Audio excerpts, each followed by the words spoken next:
कि आप मेरे लिए सर्वोपरि हैं, वो मेरा बल है और मेरी पूंजी भी। जो सोच थी, उनके जो विचार थे, पिताजी का आशीर्वाद, पार्टी को हमेशा आगे माँ के समान समझना, नमन करता हूँ। सम्मान रहा है, उसको और बढ़ाने का प्रयास करूंगा।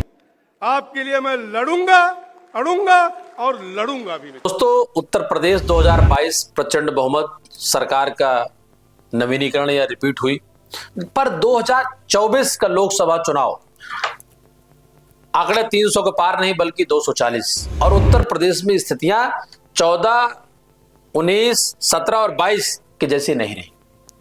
इंतजार था, मुझे लगता है 130 करोड़ में भारतीय जनता पार्टी के सारे कार्यकर्ताओं को, जनता को, कि राष्ट्रीय अध्यक्ष कौन होगा, और उत्तर प्रदेश में गोरखपुर से गाजियाबाद तक था कि प्रदेश अध्यक्ष कौन होगा। लेकिन क्या चमत्कारिक नाम आए, दो के दोनों, नितिन नवीन और पंकज चौधरी, बीजेपी के दो बड़े दांव।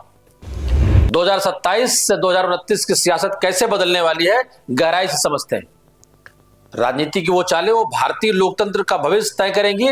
दोस्तों, राजनीति में हर फैसला उतना ही शांत दिखता है जितना उसका असर होता है। बीजेपी ने अचानक दो बड़े फैसले किए, और ये एक बात मैं आपको बताना चाहूंगा, उत्तर प्रदेश में पंकज चौधरी का बनना लगभग उतना चमत्कारी या उतना आश्चर्यजनक नहीं लगा जितना नितिन नवीन का राष्ट्रीय अध्यक्ष बनना लगा कार्यकारी ग्रुप में। ये बात मैं इसलिए कहना चाह रहा कि विगत जब भी कभी मुख्यमंत्री के बदलने की बात आती थी या कुछ और होता था, या प्रदेश अध्यक्ष की बात कर ले, तो प्रदेश अध्यक्ष में अगर 5 नामों पर चर्चा करते उत्तर प्रदेश में तो उसमें इनका नाम होता था। लेकिन जब नितिन नवीन का नाम आया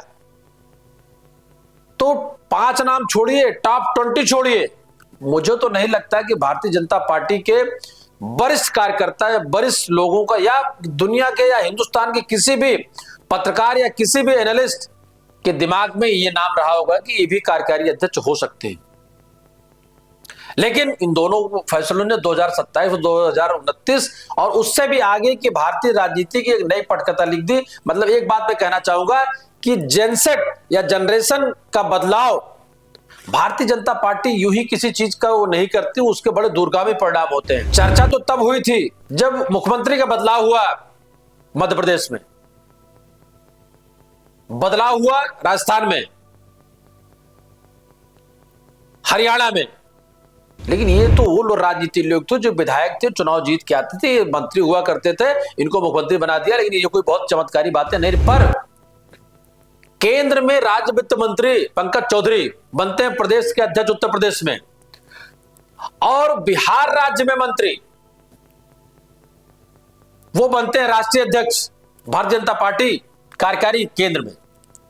मैं राजनीतिक अनुभव की बात कर लूं तो श्यामा प्रसाद मुखर्जी से लेकर दीनदयाल उपाध्याय, डॉक्टर जोशी, अटल बिहारी वाजपेयी, अडवाणी, नितिन गडकरी, राजनाथ सिंह, ये ऐसे बड़े नाम, बड़े चेहरे हैं भारतीय जनता पार्टी में जिन्होंने राष्ट्रीय अध्यक्ष पद की शोभा बढ़ाई है, उसकी गरिमा बढ़ाई है, उस पदों पर रहे हैं। मौजूदा मैं बात कर लूं जो इससे कार्यकारी से पहले के कल शाम से पहले की बात कर लें, जेपी नड्डा का भी अनुभव सांगठनिक रूप से मुझे लगता है राष्ट्रीय राजनीति में ज्यादा रहा है, बतौर उपाध्यक्ष, बतौर सचिव, बतौर सांगठनिक कार्यों को लेकर के। आज के वीडियो हम डेमोक्रेटिक राजनीतिक शिफ्ट को डीपली समझने का प्रयास करेंगे, देखेंगे कि इन नियुक्तियों में कौन कौन से छिपे संदेश नजर आने वाले। नमस्कार, मैं मनोज मिश्रा, आप देख रहे हो यूनाइटेड भारत। अगर आप हमारे चैनल पर नए हैं तो सब्सक्राइब जरूर करें और वीडियो को अंत तक देखें। सियासत की खामोशी का तूफान कुछ दिनों से बीजेपी में चुप्पी थी। हर कोई पूछ रहा था अगला चेहरा कौन, अगला अध्यक्ष कौन, बीजेपी किससे आगे बढ़ाने की तैयारी कर रही है। और फिर एक झटके में बीजेपी ने उत्तर प्रदेश में कल केंद्र से लेकर के प्रदेश के सारे नेता लखनऊ में नए प्रदेश अध्यक्ष की नियुक्ति या उनके अनाउंसमेंट की चर्चा कर रहे थे। लेकिन शाम तक जो खबर आई और एक झटके में बीजेपी ने जो नाम घोषित किया जिसकी उम्मीद किसी से नहीं की थी, ये सिर्फ घोषणा नहीं थी बल्कि बीजेपी का पावर प्ले का सबसे बड़ा मूवमेंट था। नितिन नवीन भविष्य के लीडरशिप का जन्म, उम्र महज 45 साल, बीजेपी के इतिहास में सबसे कम उम्र के वह नेता जिसे सीधे पार्टी के राष्ट्रीय अध्यक्ष पद की कमान सौंप दी गई। ये कदम सिर्फ नियुक्ति नहीं है, ये गणित है, रणनीति, भविष्य की राजनीति का मिश्रण। बीजेपी अब साफ कह रही है कि हम 2029 की तैयारी कर रहे हैं, ना कि सिर्फ आज की राजनीति की। अमित शाह 49 वर्ष की उम्र में अध्यक्ष बने थे। नितिन नवीन बने उम्र महज 45 वर्ष, युवा, आक्रामक, संगठित, चुपचाप काम करने वाले नेता के छप के रूप में जाने जाते हैं। एबीवीपी से लेकर दिल्ली तक का सफर, नितिन नवीन का सफर शक्ति का सबसे बड़ा संकेत। किसी भी कार्यकर्ता की मेहनत एक दिन उससे टॉप पर ले जा सकती है। ये मैसेज था बीजेपी में मेहनत पुरस्कृत होती है खानदान नहीं। आप मित्रों याद होगा, क्षेत्रीय राजनीति, क्षेत्रीय दलों या केंद्र की राजनीति, कांग्रेस पर हमेशा इस बात का आरोप लगता है कि ये तय कि या तो वो गांधी परिवार का अध्यक्ष होगा और अध्यक्ष नहीं होगा तो अध्यक्ष की कमान, सुपर कमान या सुपर हाई पावर वो उनके सोनिया जी और राहुल के पास होगी। क्षेत्रीय दलों में ममता बनर्जी से लेकर के नीतीश कुमार से लेकर के, चाहे वो हम बात कर लें उत्तर प्रदेश में का सबसे बड़ा सियासी दल जो विपक्ष के रूप में है, मायावती पर इसी बात की चर्चा होती रही, अखिलेश यादव की बात इस पर होती कि इनके हाथ तय सब राष्ट्रीय अध्यक्ष कौन बनेगा। ये भारतीय जनता पार्टी डंके के चोट पर सदन में और सदन से बाहर इसीलिए कहती है कि वाकई में उनके यहाँ बूथ का कार्यकर्ता। 2 दिन पहले अगर आप मेरा एक वीडियो देखेंगे, मैंने ये बात कही थी कि भारतीय जनता पार्टी में बूथ स्तर का कार्यकर्ता राष्ट्रीय अध्यक्ष हो सकता है। इस दौर में जब नेता बयानबाजी से वायरल होते नहीं, नितिन नवीन अपनी शांत संतुलित छवि से पहचाने जाते हैं और कोई विवाद नहीं, कोई घोटाला नहीं, सिर्फ काम और उस काम का असर इस लेवल पर कि देश के अधिकतम राज्यों में सरकार, केंद्र में सरकार और उस पार्टी का राष्ट्रीय अध्यक्ष की उम्र 45 साल, महज 45 साल।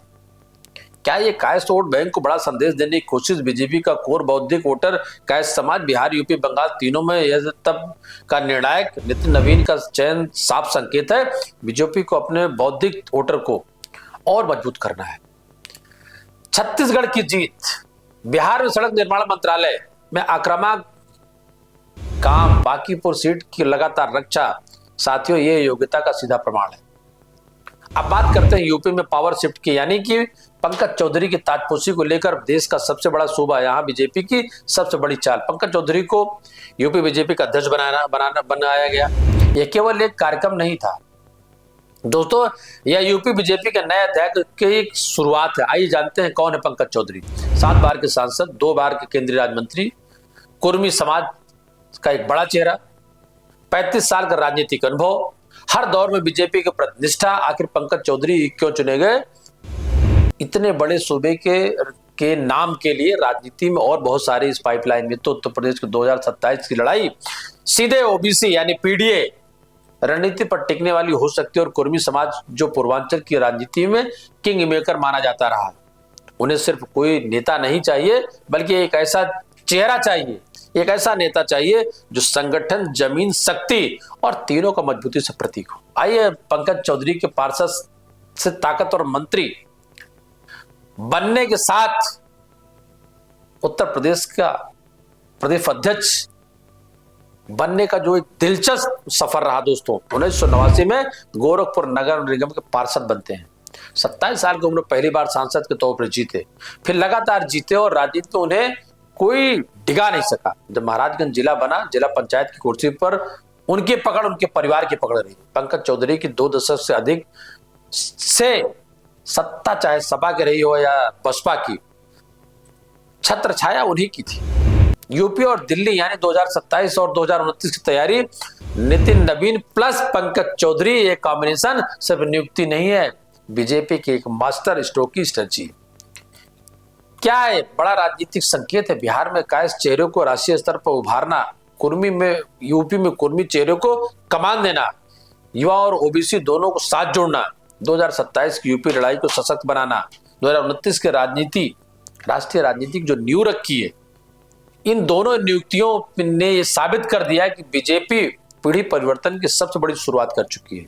पंकज चौधरी विपक्ष के लिए एक बड़ी चुनौती, उनकी जीत का रिकॉर्ड विपक्ष के लिए सिरदर्द है।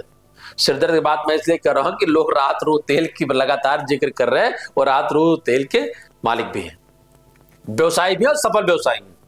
2024 में उनके खिलाफ उनके ही समाज के उम्मीदवार उतरे, वोट बटा, लेकिन फिर भी जीत हासिल हुई। उनकी कनेक्टिविटी और संगठन की जो पकड़ है, उनकी सादगी उनके समर्थकों के लिए गर्व का विषय है। वहीं दूसरी तरफ केंद्र में की राजनीति में नितिन नवीन बीजेपी के लिए एक नई धुरी और आरएसएस की पसंद, मोदी शाह का भरोसेमंद चेहरा, साथ ही संगठन के नस्ल से वाफिक इनकी नियुक्ति 2024 से 2029 के बीच बीजेपी के सबसे महत्वपूर्ण प्रयोग की शुरुआत है। तो दोस्तों, नितिन नवीन और पंकज चौधरी के आने से बीजेपी ने सिर्फ 2 पद नहीं बने, बल्कि भारतीय राजनीति की नई कहानी लिख दी और यह आने वाले वर्षों में बीजेपी के सत्ता समीकरण का वोट बैंक बनेगा और रणनीति कुछ का एक बदलाव, क्योंकि बंगाल का चुनाव अभी आपके सामने है।